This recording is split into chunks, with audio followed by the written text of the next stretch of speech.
चलिए शुरू करते हैं महत्वपूर्ण और काम की 50 बड़ी खबरों को, वो भी 10 मिनट में। पर उससे पहले अगर अभी तक आपने वीडियो को लाइक नहीं किया तो वीडियो को लाइक जरूर से करें और चैनल को सब्सक्राइब करना बिल्कुल भी ना भूलें। और इसी के साथ आज की पहली बड़ी खबर की पेटीएम से बुकिंग पर एलपीजी सिलेंडर मिलेगा मुफ्त, नए यूजर्स को मिलेगा 30 रुपए का फ्लैट कैशबैक। आम आदमी को फिर से लगेगा महंगाई का झटका, फिर से बढ़ने लगेंगे पेट्रोल के दाम। कृषि मंत्री नरेंद्र सिंह तोमर ने राज्यसभा को बताया एमएसपी पर विधानसभा चुनाव के बाद सरकार बनाएगी कमेटी। अवेसी बोले नहीं लेंगे सरकार की सुरक्षा, दिल्ली में चाहिए बुलेट प्रूफ गाड़ी और एक हथियार, शाह को लिखेंगे चिट्ठी। प्रियंका गांधी बोली कि बीजेपी बड़े कॉर्पोरेट मित्रों के लिए करती है काम, गरीब और छोटे कारोबारियों की चिंता नहीं। यूपी चुनाव के मद्देनजर जन चौपाल में बोले PM Narendra Modi, history sheeter को बाहर रखने और नई हिस्ट्री बनाने के लिए है ये चुनाव। सीएम चन्नी के भांजे पर अदालत का बड़ा फैसला, 8 फरवरी तक ईडी को रिमांड पर सौंपा। केरल में आए 38,000 से ज्यादा नए मामले, देश में संक्रमण के चलते जान गंवाने वालों की संख्या 5 लाख के पार। अखिलेश और जयंत के जनसंपर्क में भीड़ जुटाने पर 3,200 लोगों पर मुकदमा, कोविड प्रोटोकॉल और आचार संहिता के उल्लंघन का है आरोप। राहुल की रैली से पहले ही सिद्धू का हाईकमान पर निशाना, बोले कि मुख्यमंत्री थोपा तो लोग विकल्प अपना लेंगे। दिल्ली में खुलेंगे स्कूल कॉलेज, नाइट कर्फ्यू में भी 1 घंटे की कमी, डीडीएमए की बैठक में हुआ फैसला। मुकेश अंबानी से आगे निकले गौतम अडानी, बन गए एशिया में सबसे अमीर आदमी। अब काले धन पर लगाम लगाएगा डिजिटल रुपया, आरबीआई के पास होगा लेन देन का पूरा डाटा।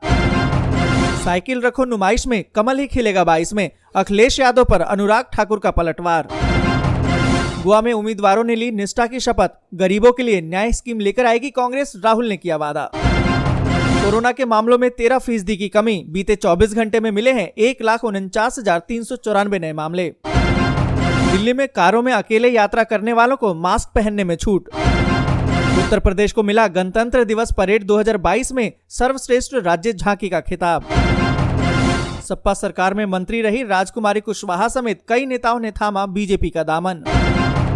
चंद्रशेखर आजाद को सता रहा है डर, योगी आदित्यनाथ कैंसिल करवा देंगे नॉमिनेशन। बच्चे कर लें बैग तैयार, डिप्टी सीएम सिसोदिया बोले 14 फरवरी से दिल्ली में खुलेंगे नर्सरी से 8वीं तक के स्कूल। उत्तराखंड चुनाव से पहले एक्शन में बीजेपी, अपने 6 बागी नेताओं को पार्टी से निष्कासित किया। केंद्र ने राज्यों पर छोड़ा फैसला, कहा कि 5% से कम है पॉजिटिविटी रेट तभी खोलें स्कूल। सीएम नीतीश ने महाराष्ट्र के पुणे में हुए हादसे पर जताया दुख, बिहार के मजदूरों को मौत के मुआवजे का किया ऐलान। सुखबीर बादल बोले चन्नी ने 3 महीने में राज्य को लूटने का रिकॉर्ड बनाया, चुनाव के बाद जाएंगे जेल। आलू, टमाटर और प्याज की कीमतें बढ़ने और घटने पर केंद्र सरकार ने झाड़ा पल्ला, कहा कि मौसम से तय होते हैं दाम। छोटा मोदी तंज पर केजरीवाल का पलटवार, बोले कि कांग्रेस ने काम किया होता तो मुझे राजनीति में नहीं आना पड़ता। 8 साल में खत्म हो जाएगा स्पेस स्टेशन, प्रशांत महासागर में बनेगी कब्र।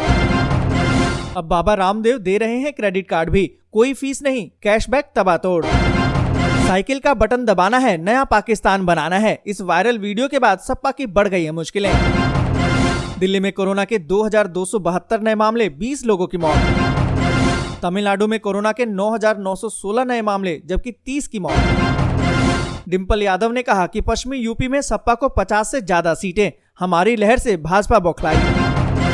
6 फरवरी को पहले यूपी और फिर गोवा दौरे पर जाएंगे PM Narendra Modi. Private sector में 75% आरक्षण के मामले को लेकर सुप्रीम कोर्ट पहुंची हरियाणा सरकार।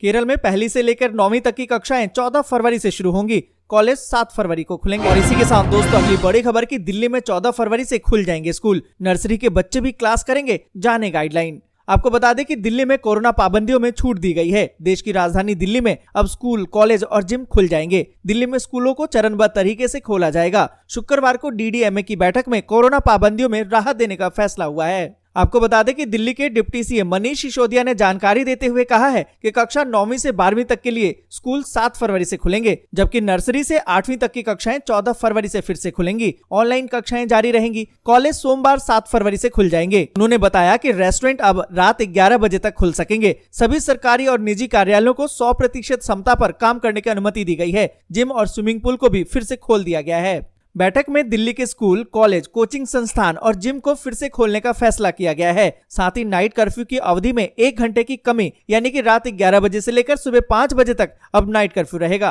और इसी के साथ दोस्तों अगली बड़ी खबर की जन चौपाल में बोले PM Narendra Modi, history sheeter को बाहर रखने और नई हिस्ट्री बनाने के लिए है ये चुनाव। आपको बता दें कि देश के प्रधानमंत्री नरेंद्र मोदी ने वीडियो कॉन्फ्रेंसिंग के जरिए जन चौपाल कार्यक्रम को संबोधित किया। इस दौरान पीएम नरेंद्र मोदी ने कहा, आजादी के बाद यूपी ने अनेक चुनाव देखे हैं, अनेक सरकारें बनती और बिगड़ती देखी हैं, लेकिन ये चुनाव सबसे अलग है। ये चुनाव सुरक्षा, सम्मान और समृद्धि की पहचान को बनाए रखने के लिए है। ये चुनाव हिस्ट्री शीटर को बाहर रखने और नई हिस्ट्री बनाने के लिए है। इस कार्यक्रम में प्रधानमंत्री नरेंद्र मोदी के साथ उत्तर प्रदेश के मुख्यमंत्री योगी आदित्यनाथ भी शामिल हुए। और इसी के साथ दोस्तों अगली बड़ी खबर की अवैसी बोले, नहीं लेंगे सरकार की सुरक्षा, दिल्ली में चाहिए बुलेट प्रूफ गाड़ी और एक हथियार, शाह को लिखेंगे चिट्ठी। दोस्तों आपको बता दें कि AIMIM के प्रमुख असादुद्दीन अवैसी ने केंद्र सरकार की तरफ से दी जाने वाली जेड कैटेगरी की सुरक्षा लेने से इनकार कर दिया है। अवैसी का कहना है कि उन्हें बुलेट प्रूफ गाड़ी और एक हथियार रखने की अनुमति मिलनी चाहिए, लेकिन सरकार की सुरक्षा नहीं लेंगे। अवैसी ने कहा कि गृह मंत्री अमित शाह को चिट्ठी लिखकर वो दिल्ली में अपने लिए एक बुलेट प्रूफ गाड़ी की मांग करेंगे, साथ ही वो एक लॉक हथियार रखकर सावधानी भी बरतेंगे, उनकी भी परमिशन सरकार से मांगेंगे, लेकिन सरकार की सुरक्षा नहीं लेंगे। और इसी के साथ दोस्तों अगली बड़ी खबर की राहुल की रैली से पहले ही सिद्धू का हाईकमान पर निशाना,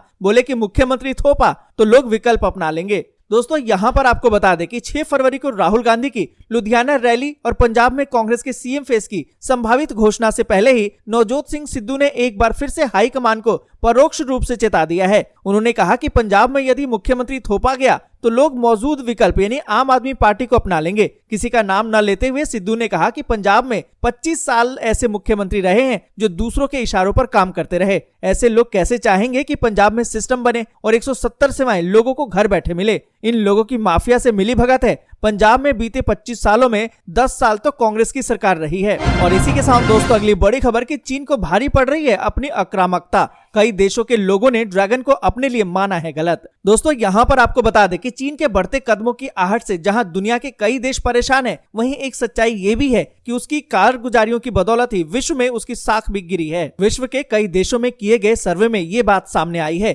कि साल 2019 और साल 2021 के दौरान लोगों के मन के बीच चीन को लेकर जो धारणा बनी है वो सही नहीं है। आपको बता दें कि यही वजह है कि इस दौरान उसकी साख में कमी आई है। दोस्तों आपको बता दें कि एक सर्वे किया गया है। सर्वे में ये बात निकल कर आई है कि ग्रीस में जहां साल 2019 में 32% लोगों के लिए चीन उनके लिए प्रतिकूल था, वहीं 2021 में ये बढ़कर करीबन 42% हो गया है। इसी तरह से स्पेन में चीन को अपने लिए प्रतिकूल मानने वाले लोगों की संख्या करीबन 53% थी, जो साल 2021 में बढ़कर 57% हो गई। और ब्रिटेन की बात करें तो वहां के लोगों में भी चीन को लेकर यही ट्रेंड दिखाई दे रहा है। यहाँ पर अपने लिए चीन को प्रतिकूल मानने वालों की संख्या 2019-21 के दौरान काफी हुई है। 2019 में जहां ये 55% थी, वहीं 2021 में ये 63% हो गई। इसी तरह से चीन को अपने लिए अनुकूल मानने वालों की संख्या में गिरावट आई है। जहां पहले ये 38% थी, वहीं 2021 में महज 27% हो गई है। इटली में भी चीन को लेकर लोगों की यही राय है। साल 2019 में जहां 57% लोग चीन को अपने लिए प्रतिकूल मानते थे, 2021 में ये बढ़कर 60% हो गई है।